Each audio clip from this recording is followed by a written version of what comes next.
we are off. It is 6:25 in the morning and we are on our way to Everest Base Camp to 5,364 metres. I'm doing this before we hit any hills, so we're on a relative flat at the moment, genuine flat actually, won't last long because we've got about 400 metres to gain, and a bit nervous, more nervous about people not making it really, now that we're this close and someone just getting ill or hurt, but I'm sure we're going to be fine. I'm just worried about nothing. Because we're fucking legends. We are, we're legends. So, how's everyone doing? So, Charlie boy at the front there, well, he's got youth on his side and doesn't seem to be being affected by anything. I think I said yesterday, man was doing 20-metre sprints yesterday just to see what it felt like. He was battered afterwards.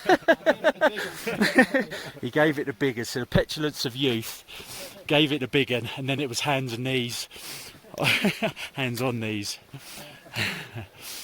Rafe is just a machine, just seems to be, just even at his great age, just what are you now, Rafe? 58? 56. 56. Oh, I'm aging him. Don't forget Toad. Toad and Toad. Yeah, Toad. Are just pushing through. Oh, look at that, that's very pretty. There's snow. Oh! Who's fallen? Oh, Hector's gone in the water. She's laughing. And that is the first snowfall. That is the first. Oh, and we've got snow as well. She's alright, she's laughing. She's okay. She's got some more proofs on, so she's good. I'll keep that in the video because that's quite funny. Chris is just born for the outdoors.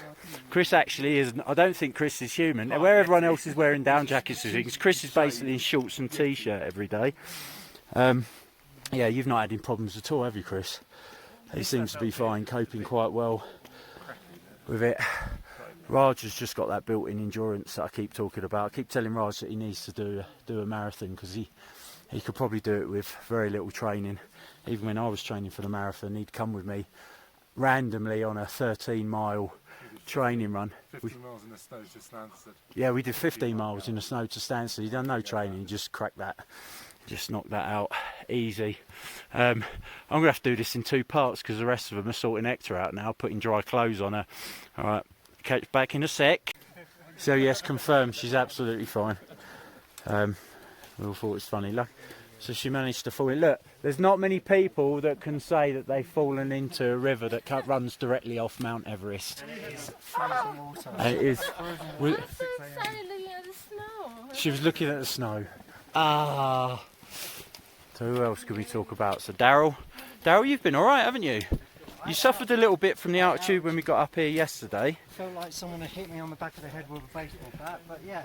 Once you'd rested and had something to drink, some water, it always seems to be just rest and water that does it, and just a bit of time. I'm going to take it extra slow now. Yeah, it's just speed. Bistare, as Ram keeps saying, slowly, in Nepalese is the way, but consistency, and then you find that you're making really good time. Kyle's Kyle, Mr. CrossFit, he's got the fitness. I don't think the altitude's affected you, has it, Kyle? No, yeah. Every morning I wake up with a headache. He's waking up with headaches, but I mean, you've not had anything that's worried you really. I think that's normal. We've all had headaches, haven't we? That's James in front of me, isn't it? He's gone past. So James is pretty fit as well, actually. James often does the Harlow and Bishop Stortford Park runs with me. He'll crack out a easy 23-minute 5k. And I don't think James has even been affected by the altitude. James has been great because he just every so often just keeps picking. He just suddenly reveal some luxury item that he's smuggled from the UK. Like, was it 2 days ago? Was it? He just pulled out this huge box of chocolate hobnobs, and basically his status went up to legend immediately. You wouldn't believe how excited everyone got. And then yesterday It was the what was it? The blooming cookies that you'd got from the bakery that we didn't know he'd got. Suddenly, he just revealed them at the table.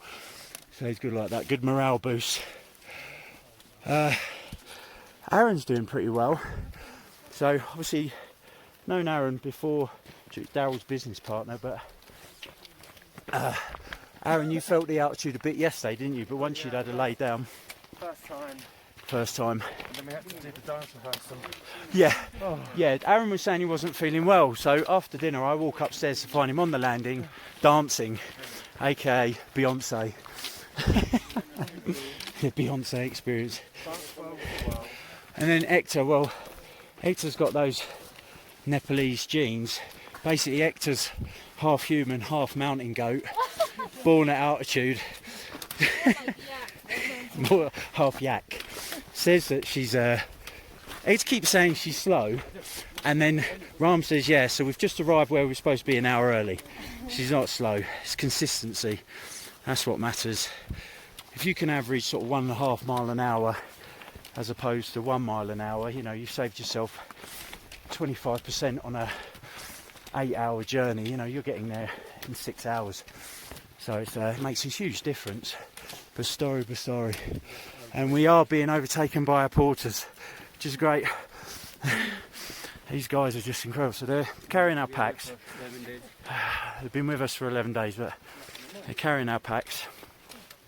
They've got about 50-55 kilos on their backs there, and they're just absolutely lightning quick.